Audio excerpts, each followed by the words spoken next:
county or parish will experience the worst weather. The advisory shows an additional expansion of the wind field over the eastern semicircle based on aircraft and surface observations. Hurricane-force winds are forecast to spread at least 150 nautical along the path of Katrina. Consult inland watches and warnings by the National Weather Service forecast offices. This is from forecaster Paj from the 140-knot storm coming in, and then at 36 hours to the system at 85 knots in inland. So very serious situation. Once again, we wanted to make sure that everyone was getting that discussion because it's part of the full package that just came out of at 10 a.m. Central Daylight Time, or make that 11 a.m. Eastern Daylight Time this morning. So as we continue on with this system, we've watched it this morning. It takes your breath away. There's a lot of sighing, a lot of ohs and ahs and wows and what, the, who, the how, the when, the where, the why, coming out of this system. It's some incredible information has come out. We have what could be the strongest hurricane to ever hit the United States or in the Atlantic Basin as far as that goes entirely here. An incredibly strong storm. Very, very serious situation. And if you have any questions, concerns, or any information you want to convey, you're certainly welcome to call us here at the station. The number is 1-800-580-4794. That's 1-800-580-4794. There was one drop zone came down, and it recorded 866 pressure and 235 knot winds. That was one drop zone. Now, it could have been better than that, but it just goes to show you the potential we have here. We already have a 907 millibar hurricane, and that by no means it's going to be reflected. Don't get me wrong, but it just shows you the potential here. That's incredible. Oh, I'm sorry. The flight level is 866, and I'm sorry, Mike, on that. But it's a very serious hurricane here, and you're fully aware of it. We got Kevin Cho came in here. He was going to make some comments as well, Mike, but I'm going to kind of hand it off to you just here for a minute, and I know you have some words of wisdom related to this situation. I don't really think words can describe, if you look at the Gulf of Mexico satellite loop, I don't think words can describe a hurricane that dwarfs Floyd, a hurricane that is comparable to Mitch, Camille, Gilbert, sitting in the middle of the Gulf of Mexico headed for the city of New Orleans. I woke up to an IM from Aaron that said 175 miles an hour now, and I said, my God. I would not be surprised to see this get down to up to about 180, 185. And they mentioned that there still could be intercore fluctuations that we could hope for. But this weekend's as much as Dennis right now. We have a 155-mile-an-hour landfall, and that's extreme weakening. So what folks need to figure out now is if they're staying along the coastline, they're not going to make it. And any image you look back at Camille of those brick buildings, those solid concrete buildings that were gone, try and realize that they weren't gone on the coast because of 180-mile-an-hour winds. They were gone because of 25-foot surge. Water weighs a lot. And I'm telling you right now, folks, if you are on the beach and this thing comes in, you're going to be in a calm eye for a long time. There's a well-defined eye wall, so I'm guaranteeing that if it maintains a sustained strength like this, somewhere along the United States coastline is going to get sustained winds of Category 5 force.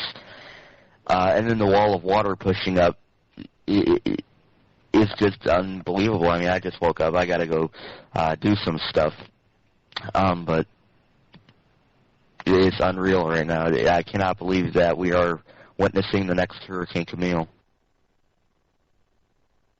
Yeah, well, next Hurricane Camille, baloney with that. Yeah, it's maybe strong, but this is way bigger than Camille. This is the most serious thing, Mike.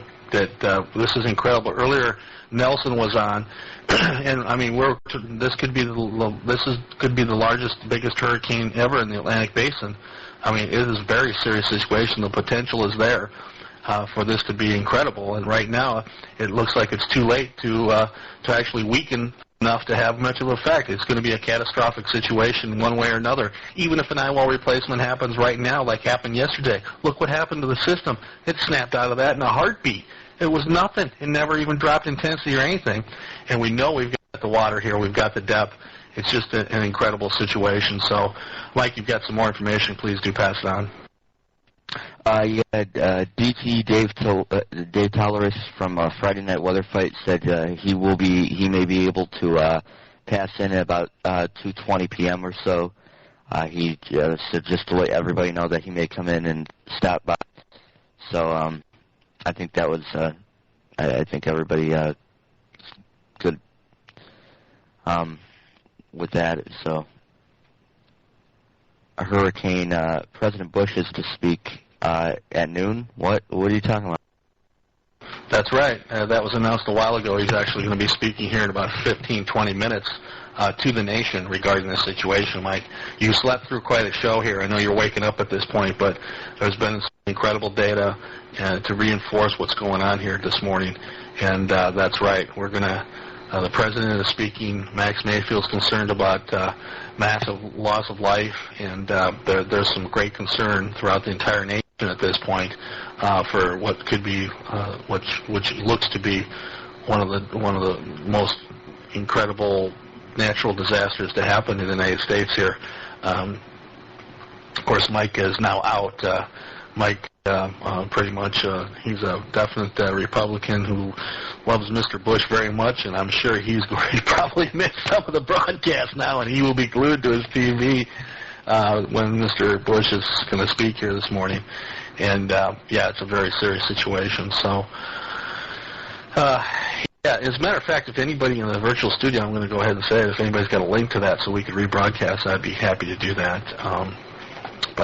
Anyway, we continue to follow major Hurricane Katrina and major Hurricane Katrina, I'll say, as she heads towards the northern Gulf of Mexico for what's going to be a catastrophic situation. Very strong, catastrophic hurricane, as strong as they get, and we're talking about something that is going to change the face of the northern Gulf of Mexico for quite some time. Kevin, are you still there? And did you have some comments for us, bud? Yeah. I was talking to some people from the New Orleans area. I think LA Weather Girl was one of them. I was talking to her online yesterday before she went off to Houston, where her sister lives. She was saying that the levee system, and the mayor just reiterated this a few minutes ago, that the levee system will most likely be compromised by this hurricane, by the storm surge, and after the levee system is compromised, it could take well over 2 months just to pump the water out of the city.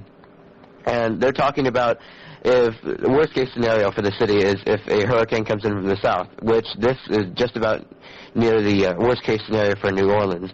And they're talking about people evacuating to Baton Rouge and other parts of Louisiana.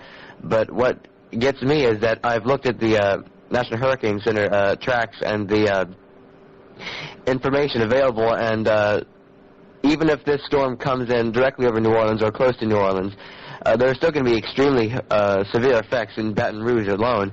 And there are actually tropical storm inland watches and warnings and advisories extending well into Mississippi and Alabama, and even advisories into southwestern Tennessee.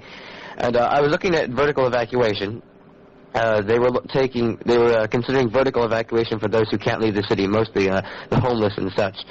And there's something called sway capacity for the high-rise buildings in downtown New Orleans and Baton Rouge. And they're